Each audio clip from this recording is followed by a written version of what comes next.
দর্শক স্বাগত জানাচ্ছি। আমি মহিব আল হাসান, আর আমার সঙ্গে রয়েছেন কিল হিম সিনেমা, যেটি ঈদে মুক্তি পেয়েছে, সেই সিনেমার পরিচালক মোহাম্মদ ইকবাল। তার সাথে আমরা কথা বলবো, জানবো বেশ কিছু অপ্রাসঙ্গিক ঘটনা নিয়ে। তিনি কি জানান, কি উত্তর দেন, সেই বিষয়টি জানবো। ইকবাল ভাই, আপনি সিনেমার শুরু থেকেই যেভাবে প্রচারণা করেছেন, অনেকেই চাপা বলেছে, অনেকেই অনেক কিছু বলেছে। আমি সরি টু সে বলে নিচ্ছি এই কারণে, কারণ হচ্ছে আপনি যেভাবে কথা বলেছেন এটি আসলেই অনেকেই অনেকভাবে ধরে নিয়েছে। কারণটা হচ্ছে যে অনেকেই বলছে যে ইকবাল সাহেব কথায় শুধু বলে যাচ্ছে, কিন্তু কাজে প্রমাণ দিতে পারবেন না। কিন্তু সেটি আসলে এই সিনেমাটি মুক্তির পর আমরাও দেখেছি, আপনিও হলে হলে ভিজিট করছেন। আপনি কি বলবেন? না, আমি সবচেয়ে ধন্যবাদ জানাচ্ছি যে আমার এফডিসি যারা সিনিয়র আমাকে সবাই ফোন করতেছে এবং সবাই আমাকে খুব ধন্যবাদ জানাচ্ছে যে আমরা 12 বছর যেটা পারি না তুমি সেটা করে দিছো এবং তুমি বুঝাই দিছো যে সিনেমা গল্পের উপরে কোনো জিনিস নাই, কোনো আর্টিস্ট লাগে না, গল্প হলো মেন এবং মেকিংটা হলো মেন। তা এই জিনিসটা আমাকে সবাই মানে বলতেছে, এটা আমার বুকটা ভরে যাচ্ছে। এবং আজকে আমাকে একজন ডিআইজি সাহেব ফোন করছেন, উনি বলছে যে ইকবাল আমরা তো পুরা অনেক বড় বড় পুলিশ অফিসার বললো, হ্যাঁ, তো ওনারা সবাই ছবি দেখতে চায়। তারপর ক্যান্টনমেন্ট ভিতরে একটা সিনেপ্লেক্স আছে, ওনাদের এইখানে একটা সিনেপ্লেক্স, ওনারা 8টা ছবির ট্রেলার 8টা ছবির টিজার তারা দেখছে, আমারটা পছন্দ করছে।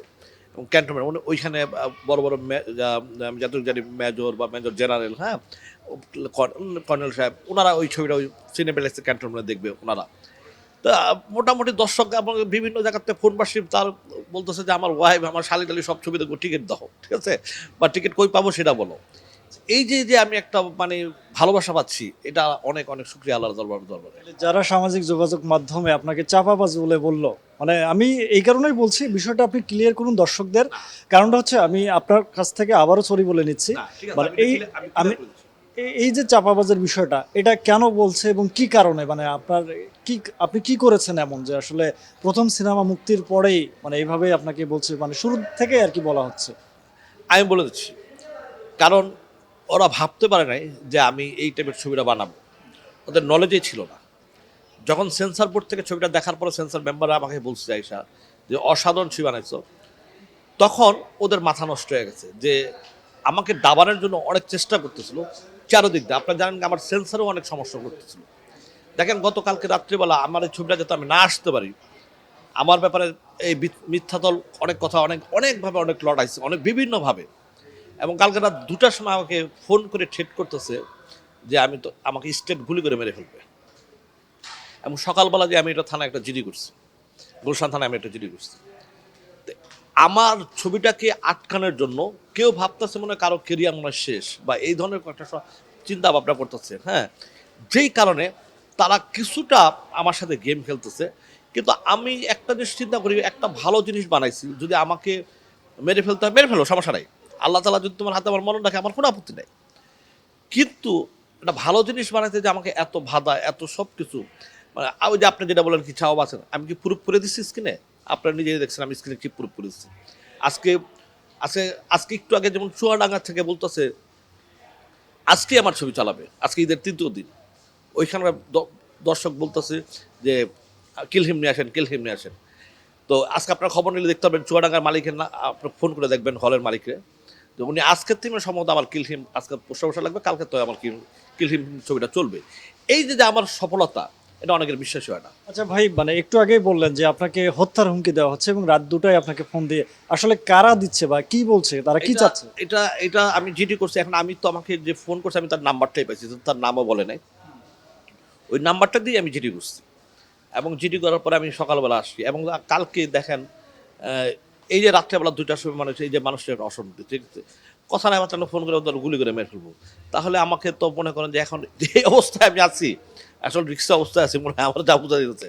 তো ভালো জিনিস বানাইতে হলে যদি এই ধরনের রিক্সা পড়তে হয়, আমার কোনো সমস্যা নাই। এটা কি মানে সিনেমার পলিটিক্সে পড়ে গেলেন আপনি? হ্যাঁ, 100% সিনেমার পলিটিক্স, কারণ এটা সিনেমার পলিটিক্স থেকে হয়েছে। এই কাজটা যে করছে এরা সিনেমার লোক, এবং সিনেমার লোক থেকে আমাকে করছে যে আমার ছবিটা ডাবানোর জন্য। ইনশাল্লাহ আপনাদের দোয়া এই ছবিটা আমাকে ডাবায় রাখতে পারবে না। আরেকটি বিষয় জানতে চাই ইকবাল ভাই, সেটি হচ্ছে যে আপনি অনেককে ছোট করে কথা বলছেন, মানে এটার কারণটা কি, মানে কেন আপনি না, বলেন? আমি কখনো ছোট করে কাউকে কথা বলি নাই। আমি সবসময় উচিত কথাটা বলছি, সত্য কথাটাই বলছি। আর তার রেজাল্ট কিন্তু আপনারা এখন দেখতেছেন যে আমি সত্য বলছি না মিথ্যা বলছি, তার প্রুফ কিন্তু আপনারা অক্ষরে অক্ষরে পাচ্ছেন। হ্যাঁ, আমি সত্য কথা সবসময় বলতে চেষ্টা করি, ঠিক আছে। এখন আমার সত্য কথাটা যদি কারো খারাপ লাগে সেটা তো আমার করার কিছু নাই, কিন্তু আমি সত্য বলবোই। আচ্ছা, আপনি জিডি কবে করেছেন? যেটি আমি আজকে সকালবেলা করছি, এই হত্যার হুমকি পাওয়ার পর? অসুস্থ পাওয়ার পর। এটা সিনেমার কারণে না অন্য কোনো আপনার শত্রুতার জের সিনেমা ধরে? ছাড়া আমার কোনো শত্রু নেই। সিনেমা সিনেমার কারণে আমি যেটি করছি, কারণ আমি বুঝি টোন আমাকে যেভাবে কথা বলছে বুঝি আমি কিলহিম কেন রিলিজ করলাম, আমি কিলহিম কেন রিলিজ করলাম, এটাই মনে হয় আমার অপরাধ। গতকাল একটি ঘটনা ঘটে গেছে স্টার সিনেপ্লেক্সে বসুন্ধরায়, যেখানে সংবাদকর্মীদের উপরে একটা না, এটা আমি বলি, হ্যাঁ, এই ভিডিওটা আমার কাছে আসছে একটু আগে, আমি দেখছি। এখানে যে ভিডিওটা আমি পেয়েছি ম্যাক্সিমাম সাংবাদিক, এবং সাংবাদিক হবে না হলে 2 থেকে 250 সাংবাদিক। আমাদের যখন সিনেমাটা যখন হলটা ভাঙছে, ভাঙার পরে যে গলি দিয়ে আমরা বের হয়েছি, হ্যাঁ, এই গলিটা কোনো সাংবাদিক থাকার কথা ছিল না। আমি আসতেছি, এই গলিতে থাকবো, সাংবাদিকগুলো থাকবে বাইরে। ওই অনন্ত জলিল আমাদেরকে দেখে এই সাংবাদিকটা হুড় সাংবাদিক ইউটিউব যারা আছে সবাই হুড় ঢুকে গেছে।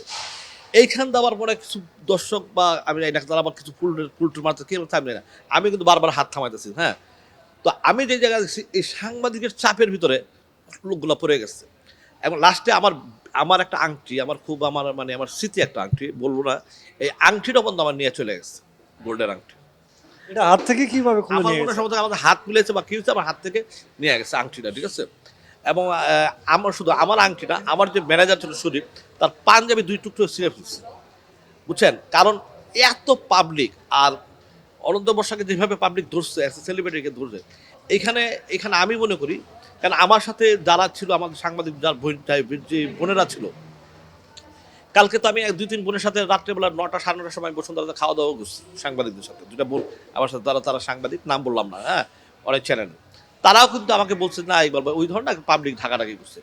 এখন এইটাকে কিছু মহল যারা আমার বিপক্ষে, হ্যাঁ, তারা এটাকে দিয়ে একটা নাটক সাজাচ্ছে, হ্যাঁ, যে এটা মানে একটা আমার বিরুদ্ধে একটা বা আমাদের সিনেমার বিরুদ্ধে একটা সত্যি একটা পাবলিসিটি করার জন্য। কিন্তু আল্লাহ রসদ মতে আপনি জিজ্ঞেস করে, আপনার সাংবাদিকও ছিল, আপনার সাংবাদিককে জিজ্ঞেস করে দেখবেন যে আপনার সাংবাদিক কোনো সমস্যা হয়েছে কিনা। আর আমার যখন আংটিটা চলেছে, আমি আংটিটা খুঁজতে খুঁজতে আমার মাথা নষ্ট হয়ে গেছে, এটা আমার একটা স্মৃতির আংটি এটা, ঠিক আছে। তখন আমি চুপচাপ আমি হতাশ হয়ে অন্য জায়গায় চলে গেছি, এটুকু পর্যন্ত আমি জানি। আর ভিডিওটা যেটা পাইছি, সেই ভিডিও থেকে আমি দেখছি স্পষ্ট ওইখানে যে গ্যাদারিংটা ছিল, আশেপাশে চারিদিকে সাংবাদিক ছিল, এবং আমি মনে হয় ভিডিওটা একটু আগে দেখাইছি আপনার। আচ্ছা, আমি দেখলাম ভিডিওটা। আপনি যেটি বললেন যে 200-250 সাংবাদিক, মানে এত সাংবাদিক বাংলা মানে ঢাকা ইউটিউব অনলাইন সব কিছু, মানে একটা মনে করেন যদি কালকে আপনার 20টা টেলিভিশন ক্যামেরা থাকে, একটা ক্যামেরা 3 জন, কতজন হইতে পারে মনে করেন? একটা ক্যামেরা তো 3 জন হবে না ভাই, একটা ক্যামেরা পার্সন আর ভিডিও মানে জার্নালিস্ট হ্যাঁ, 2 জন, মনে করেন ইউটিউবের সাথে 2 জন, ঠিক আছে। সাংবাদিক মনে করেন আমি দেখছি, আর 200 নিচে তো হবেই না। আচ্ছা, এত লোকজন যে গতকাল ছিল ওখানটায় এত লোকজন, মানে এগুলো তো একটা নিয়ে এটা কথা হচ্ছে। আপনি যখন দেখছেন আরো কম, গ্যাদারিং কম ছিল। আমরা যখন ঢুকছি আপনার নিচতলা থেকে, বসুন্ধরা সিটি নিচতলা থেকে, একদম নিচতলা থেকে 8তলা পর্যন্ত লাইন ছিল লিফটের, এবং 8তলা লাইন ছিল গ্যাদারিং। সেটা তো আপনারা দেখেন না, আমরা দেখছি। এটা কি অনন্ত জলিলকে দেখার জন্য? না, অনন্ত জলিলকে দেখার জন্য বলবো না, এটা সিনেমার টিকেটের এবং লাইনের ছিল এটা সব, আর ফুডকোর্টের একটা ভিড় ছিল, ঠিক আছে। আর আমাদের যে টিকিটটা ছিল, যেটা ওইখানকার রেস্টুরেন্ট 20 বছরের ইতিহাসে সিনেপ্লেক্স আমরা দেখি নাই, যে সেই কোনা বন্ধ একদম ফুটকুট পোড়া মতো লাইন চলে গেছিলো কিলহিমের, নিজেরাই বসে। আপনি চাইলে আমি আজকে আপনাকে প্রুফ দেখা দিতে পারবো। তো এই লোকগুলা এই ফুটকুটের থেকে লাইন বা এই ধরে, এবং সমস্ত বাচ্চা, কেউ 6 মাসের বাচ্চা নিয়ে আসছে, এবং আমি তো একটা বাচ্চাকে সেভ করছি, একটা বাচ্চাকে আমি যেভাবে সেভ করছি, এই সেভটা করতে গিয়ে মানে আমার আংটিটা হারাইছি। মানে এত পাবলিক ঘিরে দিচ্ছিল, বাচ্চাটা একটা মানে চিৎকার মারছিল, পরে আমি আমার 2 হাত দিয়ে ওই বাচ্চাটাকে আমি সেভ করে ওই লোকটাকে আমি বের করে দিচ্ছি। ভাই আরেকটি এটা মানে এটা শুনেন, এটা সিনেমার আল্লাহর অশেষ রহমত। আমি যে মানে সিনেমা, ভালো সিনেমা হলে যে মানুষ দেখতে আসে, এবং তার প্রুফ আমরা আমরা দেখি, ভালো সিনেমা হলে মানুষ দর্শক আসে। তারপর আমি বলবো, আপনার উদ্দেশ্যে বলবো, যদি আমার কোনো বোনরা বা আমার কোনো ভাইরা যদি এটা কোনো মনে আঘাত পেয়ে থাকে, আমি তাদেরকে সরি, আমি তাদেরকে মাপ চাচ্ছি। ইকবাল ভাই, আরেকটি সংক্ষেপে জানতে চাই, সেটি হচ্ছে এই যে আপনি হত্যার হুমকি পেলেন, এটা নিয়ে আপনার পরবর্তী পদক্ষেপ আর কি কি হবে? এবং এটা ইনকোয়ারি হবে, এবং এই আসামি ইনশাল্লাহ ধরবো, এবং ধরে আপনাদের সামনে আমি নিয়ে আসবো। অসংখ্য ধন্যবাদ আপনাকে। আমরা শুনছিলাম কিলহিম সিনেমার পরিচালক মোহাম্মদ ইকবালের কাছ থেকে তার সবশেষ যে ঘটনাটি ঘটেছিল গতকাল, এবং গতকাল রাতে তাকে হত্যার হুমকি দিয়েছিল সেই বিষয়টি আমরা জানলাম।